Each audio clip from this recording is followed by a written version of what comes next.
En France, l'IRSN et l'ASN ont pour mission de surveiller et d'évaluer les potentiels risques radiologiques et de mettre en place des mesures de radioprotection adéquates. La radioprotection est un secteur en pleine effervescence. En effet, on retrouve des professionnels de ce domaine dans les centrales nucléaires, dans les hôpitaux et plus généralement sur tous les sites où existent des risques d'exposition aux radiations. C'est aussi un secteur qui est en constante innovation. Aujourd'hui, la SFRP se rend à Limoges pour faire la rencontre de Gaël Patton, docteur en physique de l'Institut Lumière-Matière à Lyon et cofondateur de la société EcoUp, qui propose des solutions d'appareils de radioprotection connectés.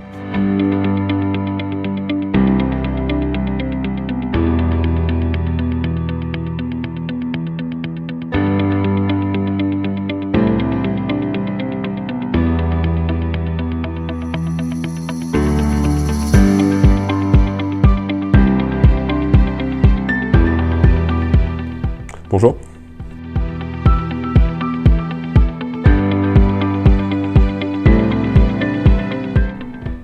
Alors, à la fin de mon master, j'ai eu le choix de différents parcours de doctorat et j'ai eu l'opportunité un peu par hasard de faire mon doctorat sur les rayonnements ionisants. Et pendant mon doctorat, j'ai développé notamment en gros un spectromètre gamma. Et puis surtout, j'ai eu la chance de faire mon doctorat dans un laboratoire assez important, pluridisciplinaire et avec un directeur de thèse très ouvert sur la société civile.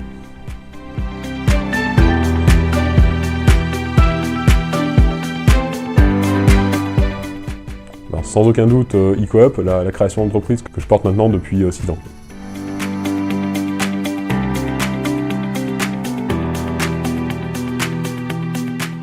Alors la situation d'entrepreneur, quelque part, c'est un petit peu la même que ma situation de doctorat, qui est l'autre expérience que j'ai connue. C'est un projet à long terme, alors encore plus long pour l'entreprise. Maintenant, j'ai créé EcoUp il y a 6 ans. On est passé par plein de phases. Très fier d'avoir développé des produits de A à Z.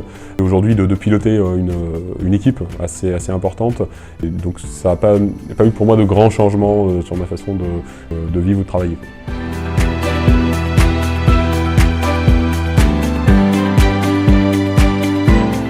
La SFRP est clairement un très bon vecteur de communication pour nous.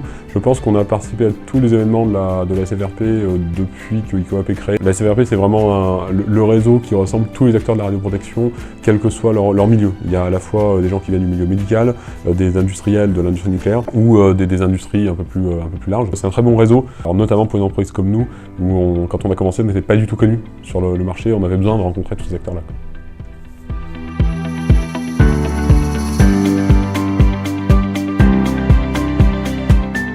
Alors on a été beaucoup accompagnés au début de EcoUp, notamment pour un incubateur universitaire, également plusieurs structures d'accélération de start-up qui donnent différents conseils en termes d'approche marché, de structuration, conseils juridiques également. Et puis on a été accompagnés assez largement par BPI, la Banque publique d'investissement, là qui nous a accompagnés notamment financièrement sur différents projets, qui nous a permis de développer des projets de recherche et développement assez poussés et de développer des technologies nouvelles. Et puis on a été accompagnés évidemment par des investisseurs qui nous ont permis également de financer l'ensemble du démarrage de EcoUp.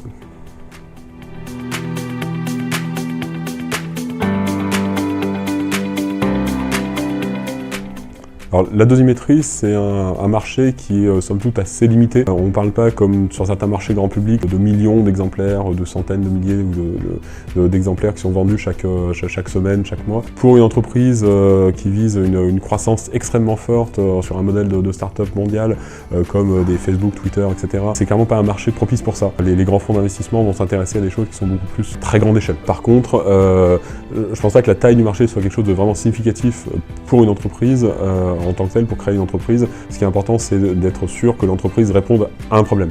Si cette entreprise a une réponse, qu'elle soit technique, organisationnelle ou humaine, à une problématique du terrain des gens qui utilisent, l'entreprise a une raison d'être. Dans le cas de EcoUp, on répond à une problématique des professionnels de radioprotection, donc le marché est propice pour nous.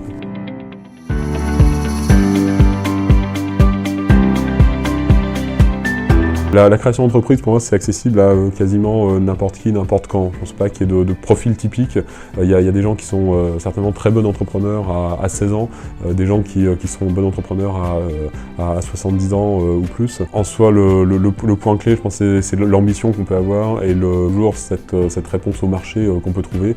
En sortie d'études, on n'aura pas forcément la même vision que quelqu'un qui aura une expérience professionnelle longue, mais à l'inversement, on ne sera pas formaté par la vie de l'entreprise. Donc c'est un avantage sur certains points, cette absence de formatage, cette exubérance de l'étudiant qui de toute façon n'a peur de rien parce que juste il ne connaît pas les dangers. À l'inverse, quelqu'un qui aura peut-être 10-20 ans d'expérience professionnelle, il connaîtra plein peut-être d'astuces, mais aussi il verra plein de dangers qui l'arrêteront. Et l'impossible, quand on ne sait pas que c'est impossible, on tente quand même, et puis de temps en temps ça passe sur un malentendu. Donc ça dépend clairement des gens, des entrepreneurs, des projets, de plein de choses.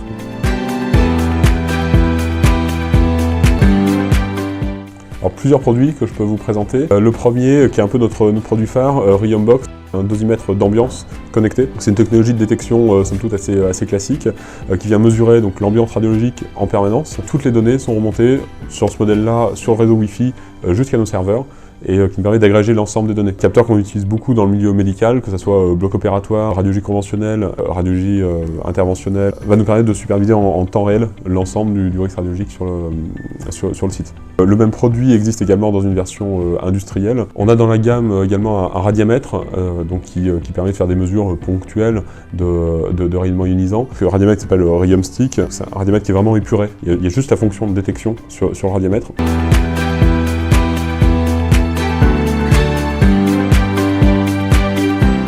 Alors, pour entreprendre, je vais avoir plein de conseils. Quelque part maintenant, j'ai 6 ans d'expérience. C'est à la fois beaucoup, très peu comparé à des entrepreneurs chevronnés. Néanmoins, peut-être 3 points majeurs. Le premier, c'est de se focaliser sur le besoin du marché et pas sur l'idée. Ça, c'est un biais généralement de technicien. C'est pas un biais qu'ont les gens qui sortent d'école de commerce. On a toujours en tant que technicien une idée en tête technique qui est absolument géniale. Oui, mais que ça soit génial techniquement, ça ne répond pas à un besoin du marché, ça ne sert à rien. Donc focalisez-vous vraiment sur le besoin du marché, ce que les gens attendent de vous, de votre produit, de votre idée, et pas du tout sur l'idéalisation que vous pouvez en faire. Le deuxième point, c'est clairement de se faire accompagner. Un entrepreneur seul, et il est seul. Donc oui, ça demande plein de compétences différentes, et c'est vraiment important d'être accompagné, soit avec des associés, d'autres actionnaires qui ont un bagage différent, complémentaire, soit des structures d'accompagnement qui le font pour certaines très bien. Donc soyez accompagnés. Et puis dernier point, soyez persévérants. C'est des aventures qui sont parfois longues, complexes, dures à certains moments. Il faut avoir beaucoup de résilience, et ça rejoint le fait d'être accompagné et de ne pas être seul.